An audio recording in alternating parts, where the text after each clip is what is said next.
Lovely junior বেসিকের পক্ষ থেকে class 1 এবং 2 এর বাচ্চাদের গ্রীষ্মের ছুটিতে যে প্রজেক্ট করতে দেওয়া হয়েছে সেই বিষয়ে অভিভাবক অভিভাবিকা এবং ছাত্রছাত্রীদের জন্য কিছু কথা।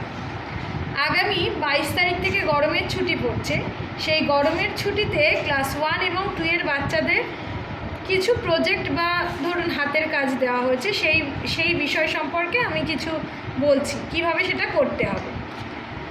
প্রথমে একটা আর্ট পেপারকে এই রকমভাবে মাঝখান থেকে কেটে নিতে হবে, নিয়ে সেটাকে এরকম দুটো ভাঁজ করতে হবে, করলে দেখতে হবে অনেকটা খাতার মতো।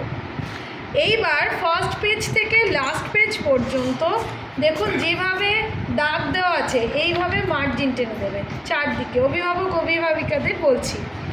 তারপর তারা প্রথম পৃষ্ঠায় সুন্দর করে রং বেরঙের ছবি টবি এঁকে পৃষ্ঠাটা ডেকোরেশন করবে এবং লিখবে স্কুলের নাম, নিজের নাম, ক্লাস ও রোল নাম্বার।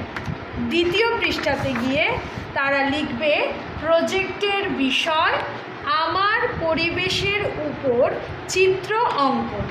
এই পৃষ্ঠাতেও দাগ দিয়ে দেবেন।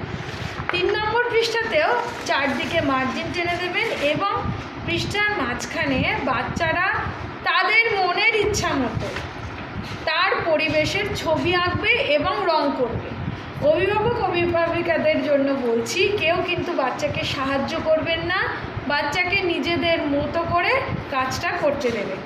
এই কাজটা আমরা দেখব গরমের ছুটির পর, আর অবশ্যই যেন ছাত্রছাত্রীরা কাজটা করে নিয়ে আসে।